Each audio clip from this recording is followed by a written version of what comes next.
Most people wake up every morning already defeated, not by the world, not by circumstances, but by their own uncontrolled mind.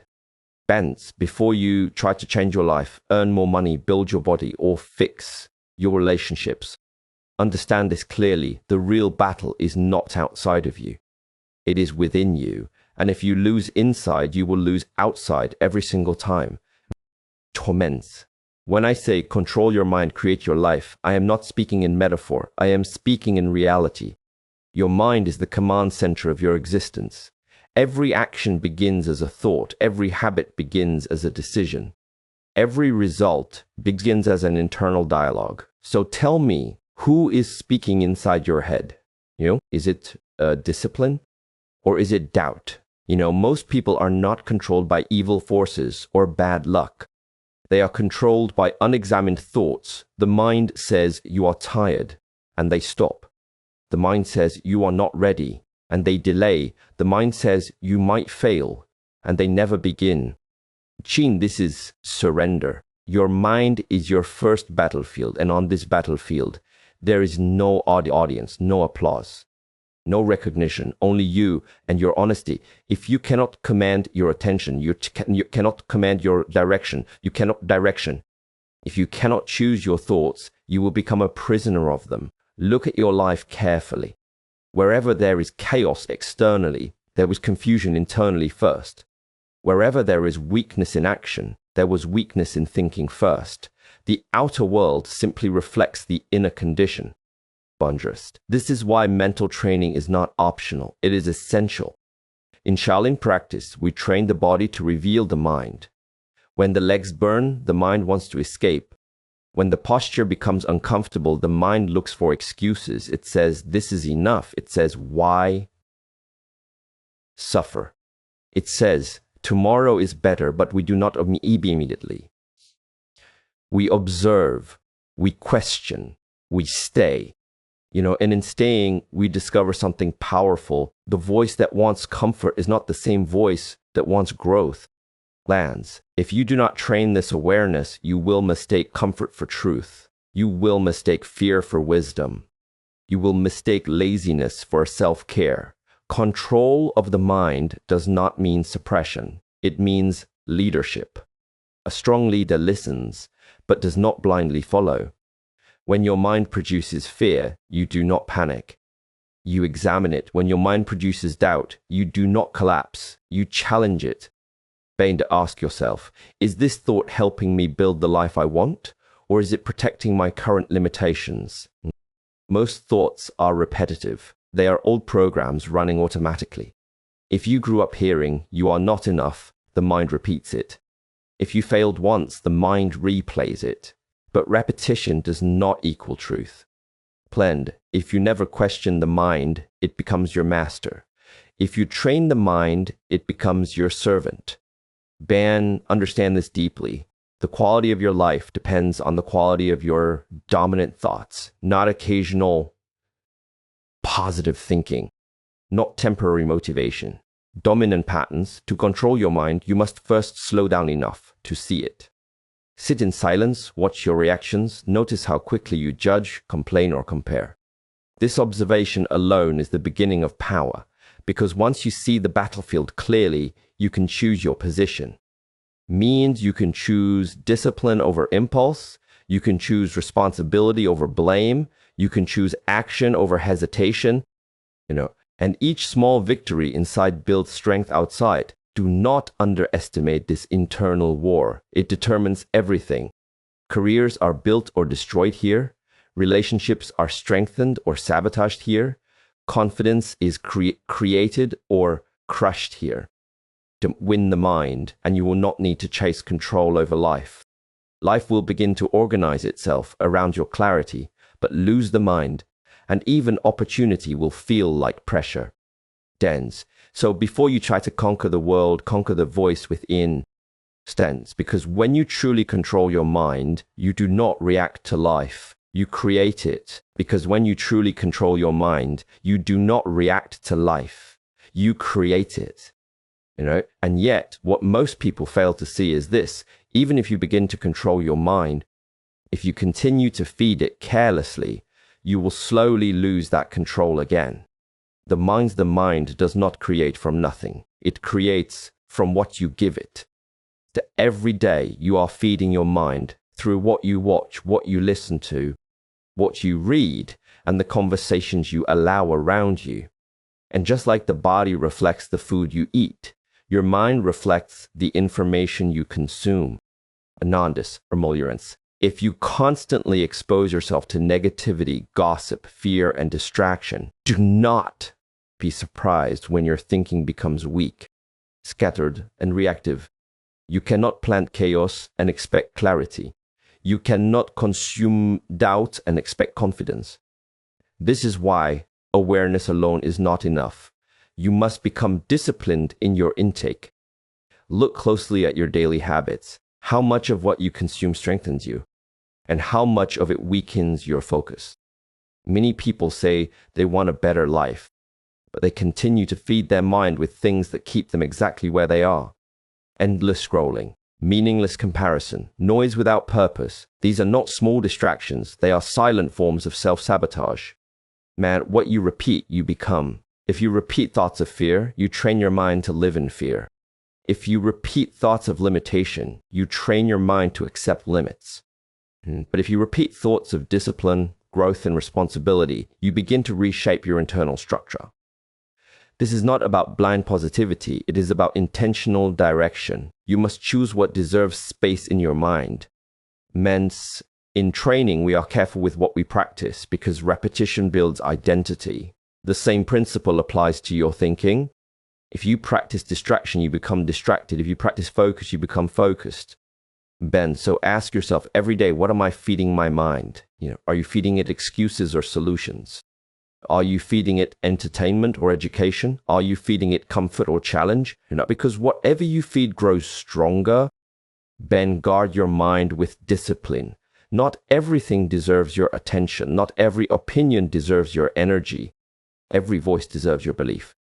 This requires strength because the world is full of noise designed to pull you away from yourself.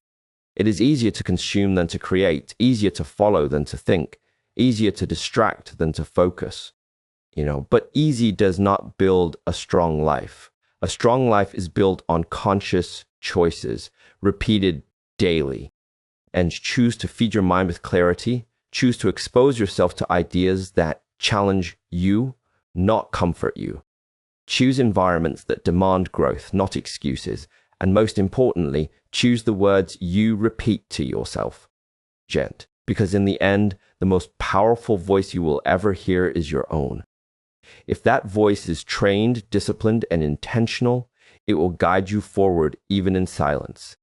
But if that voice is weak, negative, and uncontrolled, no external motivation will save you. So understand this deeply. Controlling your mind is not only about rejecting what is harmful, it is about consistently feeding what is powerful. Tumbalanged. Because what you feed your mind today, you will become tomorrow. Because what you feed your mind today, you will become tomorrow. Deviants. But even when you begin feeding your mind with strength, there will still be moments when emotion tries to take control. And this is where most people fall. They believe that how they feel should determine what they do. This is a dangerous belief. If you act only when you feel motivated, your progress will always be inconsistent. If you rest whenever you feel discomfort, you will never build endurance. If you speak whenever you feel anger, you will destroy what you are trying to build. Emotion is natural. It is human. But it is not meant to be your leader. Discipline must be your leader. To control your mind, you must understand the difference between feeling and decision. Feelings change quickly. Discipline remains steady. Feelings react to the moment. Discipline is connected to the mission. When you wake up and your mind says, I am tired, that is a feeling. When you choose to rise anyway because you committed to growth, that is discipline. When you feel fear before taking a risk, that is emotion. When you prepare carefully and move forward despite the fear, that is discipline. Discipline does not mean you suppress emotion. It means you do not allow emotion to control your behavior. You acknowledge it, but you do not surrender to it. And in Dolsposen, in training, the body burns, the muscles shake, the breath becomes heavy. The emotion says, stop. But the disciplined mind asks, is stopping aligned with my purpose? And if the answer is no, we continue. This is how strength is built, not in comfort, but in controlled discomfort. Most people want a powerful life, but they are controlled by temporary moods. One bad day destroys their consistency. One criticism breaks their focus. One failure convinces them to quit. But the one who chooses discipline over emotion becomes stable, calm, reliable, and reliability builds confidence. Lands. When you prove to yourself that you can act correctly even when you do not feel like it, your self-respect grows. And self-respect is the foundation of control. Remember this clearly. Emotions are visitors. Discipline is a decision.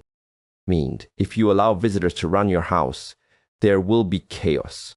But if you remain the owner, steady, aware, intentional, then no emotion can overthrow you. Control your response. Control your action.